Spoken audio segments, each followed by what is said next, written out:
Hello viewers, আসসালামু আলাইকুম। বাঙালিদের কাছে অতি পরিচিত একটা খাবার হচ্ছে মুগ ডাল দিয়ে মাছের মাথা বা মুড়িঘণ্ট। এই মুড়িঘণ্ট যেভাবে রান্না করলে সবথেকে বেশি মজার হয়, আজকে সেই পদ্ধতিটাই আপনাদের কাছে শেয়ার করব। তো চলুন কথা না বাড়িয়ে মূল রেসিপিটা শুরু করি। মুড়িঘণ্ট রান্না করার জন্য সবথেকে প্রথমে যে উপকরণটা প্রয়োজন সেটা হচ্ছে মুগের ডাল। আমি এখানে মেজারমেন্ট কাপের 1.5 কাপ পরিমাণ ডাল নিয়েছি। এই ডালটা যদি আপনি সঠিকভাবে প্রসেস করতে পারেন তাহলে কিন্তু মুড়িঘণ্ট খেতে সবথেকে বেশি মজার হয়। চুলার আঁচ লো টু মিডিয়ামের মাঝামাঝি রেখে ডালটা আমি খুব সুন্দর করে ভেজে নিব। ডাল ভাজার সময় অনবরত নেড়েচেড়ে নিব যেন কোনোভাবেই ডালটা পুড়ে না যায়। যদি কোনোভাবে ডাল পুড়ে যায় তাহলে কিন্তু ডাল সিদ্ধ হতে অনেক বেশি সময় লাগবে আর এটা খেতেও আর ভালো লাগবে না। যখন ডাল এরকম ঝরঝরে হয়ে যাবে আর ডাল থেকে খুব সুন্দর একটা সুগন্ধ বের হবে তখন বুঝে নিব যে ডালটা আমার ভাজা হয়ে গিয়েছে। ডাল ভাজা হয়ে গেলে একটা পাত্রে আমি পর্যাপ্ত পানি নিয়ে নিয়েছি। এখন গরম ডাল আমি পানির ভেতর দিয়ে দিচ্ছি। এভাবে গরম ডাল পানির মধ্যে দিয়ে দিলে ডালটা খুব তাড়াতাড়ি ফুলে যাবে বা নরম হয়ে যাবে। এখন ডাল একটা স্প্যাচুলা দিয়ে নেড়ে চেড়ে দিব যাতে ভেসে থাকা ডালগুলো ডুবে যায়। এরপরে ডালটা আমি 1 থেকে 1.5 ঘন্টার জন্য রেস্টে রেখে দিব। এই সময়ের মধ্যে ডালটা ফুলে প্রায় দ্বিগুণ হয়ে যাবে।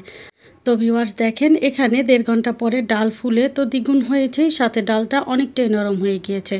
এখন আমি বেশ কয়েকবার পানি পরিবর্তন করে ডালগুলোকে খুব ভালোভাবে পরিষ্কার করে নিব।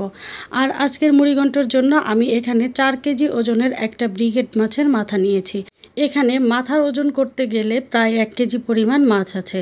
তো এটাকে আমি খুব ভালোভাবে লেবুর রস এবং লবণ দিয়ে ধুয়ে পরিষ্কার করে নিয়েছি। তো এখন আমি মাছের মাথাটা অন্য একটা পাত্রে রেখে যে পাত্রে ম্যারিনেট করব সেইখানে দিয়ে দিচ্ছি 1 টেবিল চামচ লাল মরিচের গুঁড়ো, 1 টেবিল চামচ হলুদের গুঁড়ো এবং দিচ্ছি স্বাদমতো লবণ। এরপরে মশলাগুলোকে আমি হাত দিয়ে খুব ভালোভাবে মিশিয়ে নিব। যে কোনো বড় মাছের মাথা যদি এভাবে করে ম্যারিনেট করা হয় তাহলে সমস্ত মশলাটা কিন্তু মাছের সব অংশে পৌঁছায় না, হয় কিন্তু উপর থেকে মশলাগুলো দিলে মশলা কোথাও কম বা কোথাও বেশি হয়ে যায়। তো এভাবে করে মাছের মাথাটা একবার ম্যারিনেট করে দেখবেন, বেশ ভালো হয়। তো আমি এখানে মাছের মাথাটা খুব ভালোভাবে ম্যারিনেট করে নিয়েছি। আপনারা যদি চান তো এটাকে বেশ কিছুক্ষণ রেস্টে রেখে রান্না করতে পারেন। আজ আমি আর তা করছি না, চলে যাচ্ছি চুলায়। চুলায় একটা পাত্রে আমি পর্যাপ্ত পরিমাণে সাদা তেল দিয়ে দিচ্ছি। রান্নাতে যতটুকু তেলের প্রয়োজন আমি পুরোটাই একবারে ব্যবহার করছি। তেল ভালোভাবে গরম হয়ে এলে এখন আমি এখানে দিয়ে দিচ্ছি মাছের মাথা। পুরো মাছের মাথা আমি একবারেই ভেজে নেব, কারণ মাছের মাথা যদি ভেঙে যায় তাহলেও আজকে আর কোনো সমস্যা নেই, তাই একবারেই ভেজে নিচ্ছি।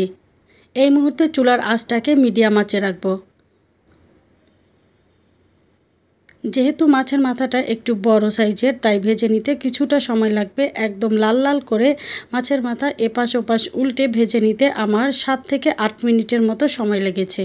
আর মাছের মাথা ভাজার সময় যেন 50 to 60% মতো রান্না করা হয়ে যায়, সেরকম সময় নিয়েই ভাজতে হবে। তো এখানে আমার মাছের মাথা খুব সুন্দর করে ভাজা হয়ে গিয়েছে, দেখতেই পাচ্ছেন। এখন আমি মাছের মাথাটা তুলে নিচ্ছি। মাছের মাথা তুলে নেওয়ার পরে কড়াইতে যে তেল আছে সেই তেলেই আমি দিয়ে দিচ্ছি 1 কাপ পেঁয়াজ কুচি, আর এখানে দিয়ে দিচ্ছি 3টা তেজপাতা, দিচ্ছি 3 টুকরো দারচিনি, 4টা ছোট এলাচ যেগুলোর মুখটা আমি ফাটিয়ে দিব, দিচ্ছি একটা কালো এলাচ, আর দিচ্ছি 3টা লবঙ্গ। এখন গোটা মশলা এবং পেঁয়াজ আমি হালকা বাদামি কালার করে ভেজে নিব। একটা জিনিস খেয়াল করেছেন কি, আমি যে পাত্রে মাছের মাথা ভেজেছি সেই পাত্রে কিন্তু মুড়িঘণ্ট রান্না করছি। মাছের মাথা ভেজে নেওয়া থেকে শুরু করে পুরো রান্নাটাই যদি একটা পাত্রে করা হয় তাহলে মশলা এবং ডালের মধ্যে কিন্তু মাছের ফ্লেভারটা খুব সুন্দরভাবে ঢুকে যায়। এভাবে একবার করে দেখবেন, বেশ সহজ এবং সুন্দর হয়।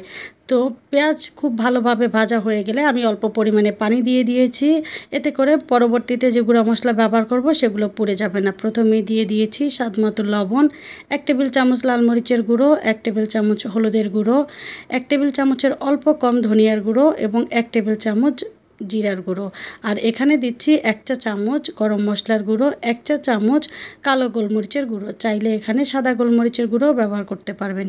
দিয়ে দিচ্ছি 1.5 টেবিল চামচ পরিমাণ আদা এবং রসুন বাটা। আমি যে মশলাগুলো ব্যবহার করেছি সেটা 1.5 কাপ ডাল এবং 1 কেজি মাছের মাথার জন্য। আপনারা যদি মাছের মাথা বা ডালের পরিমাণ বাড়িয়ে কমিয়ে দেন সেই অনুযায়ী কিন্তু এখানে মশলাটাও বাড়িয়ে কমিয়ে দিবেন। মশলাটা আমি খুব ভালোভাবে কষিয়ে নেব যতক্ষণ পর্যন্ত না মশলা থেকে তেল আলাদা হয়ে যাচ্ছে। তো মশলা কষানো হয়ে গেলে এখন আমি এখানে দিয়ে দিয়েছি মাছের মাথা এবং পরিষ্কার করে ধুয়ে রাখা ডাল। যেহেতু ডালগুলো অনেকক্ষণ ভিজিয়ে রেখেছি এবং এটা অনেকটাই নরম হয়ে গিয়েছে, তাই আলাদাভাবে আর ডাল কষিয়ে নিব না। ডাল এবং মাছের মাথা একসাথে কষিয়ে নিব। তো মাছের মাথা ভেজে নেওয়ার পরে যে পাত্রে রেখেছিলাম সেই পাত্রটা ধুয়ে অল্প একটু পানি দিয়ে দিচ্ছি এগুলোকে কষিয়ে নেওয়ার জন্য। এখন খুব ভালোভাবে মাছের মাথা এবং ডাল মশলার সাথে মিশিয়ে নিব। এখানে আমার মেয়ের সাথে একটু ঝামেলা হচ্ছিল, তবুও চেষ্টা করতে হবে ভালোভাবে মিশিয়ে নেওয়ার জন্য, না হয়তো কোথাও মশলা কম কোথাও মশলা বেশি হয়ে যাবে।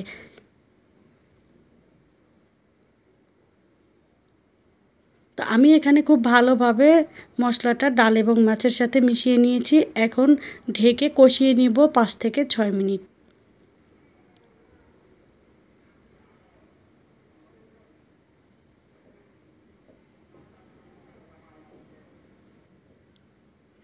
পুরোপুরি পানিটা টেনে যাওয়া পর্যন্ত আমি মাছের মাথা এবং ডাল কষিয়ে নিব। আর কষানোর সময় মাছের মাথাটাকে ভেঙে দিব। এভাবে ভেঙে না দিলে কিন্তু মুড়িঘণ্ট খেতে ভালো লাগে না। ডাল এবং মাছ যখন পুরোপুরিভাবে মিশে যাবে তবেই না মুড়িঘণ্ট খেতে ভালো লাগবে।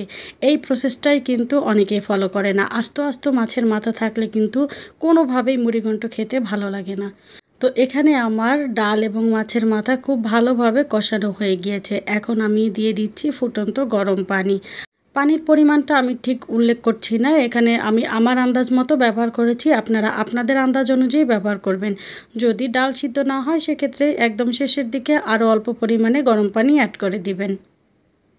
আর অবশ্যই চেষ্টা করবেন গরম পানি দিতে, এতে করে মুড়িঘণ্ট খেতে ভীষণ মজার হবে। তো এখন আমি ঢাকা দিয়ে অপেক্ষা করছি 25 থেকে 30 মিনিট। তো ভিউয়ার্স দেখেন 25 মিনিট পরে আমার রান্নাটা কিন্তু 95% মতো কমপ্লিট হয়ে গিয়েছে। এখন খুব ভালোভাবে নেড়ে চেড়ে দিব। আর তারপরে আমি এখানে দিয়ে দিচ্ছি 5-6টা কাঁচামরিচ। আর কাঁচামরিচটা যখন দিব তখন কাঁচামরিচের আগা এভাবে আমি ভেঙে দিব। এতে করে মুড়িঘণ্টটা খেতে আরও একটু ঝালঝাল হবে আর খুব সুন্দর একটা ফ্লেভার আসবে। কাঁচামরিচ না দিলে কিন্তু মুড়িঘণ্ট খেতে ভালো লাগে না, আর এর থেকে খুব সুন্দর একটা সুগন্ধও আসে না। তো এরপরে অপেক্ষা করব আরও 3 থেকে 4 মিনিট। এখন আমার রান্নাটা একদমই কমপ্লিট। একদম শেষের দিকে আমি এখানে দিয়ে দিচ্ছি বেশ খানিকটা ভাজা জিরার গুঁড়ো। অবশ্যই এটা দেওয়ার চেষ্টা করবেন। রান্নার একদম শেষের দিকে কাঁচামরিচ এবং ভাজা জিরার গুঁড়োর জন্যই কিন্তু মুড়িঘণ্ট থেকে অনেক সুন্দর একটা স্মেল আসে আর খেতেও খুব মজার হয়। তো ভিউয়ার্স দেখলেন তো কত সহজভাবে এই রান্নাটা করে নিলাম। আশা করি আপনাদের কাছে বেশ ভালো লেগেছে। ভালো লাগলে লাইক কমেন্ট এবং শেয়ার করে দিতে ভুলবেন না প্লিজ। যারা প্রথমবার রেসিপিটি দেখছেন অবশ্যই চ্যানেলটি সাবস্ক্রাইব করে পাশে থাকা বেল আইকনের অল অপশনটি সেট করে নেবেন। দেখা হবে অন্য কোনো রেসিপিতে। আল্লাহ হাফেজ।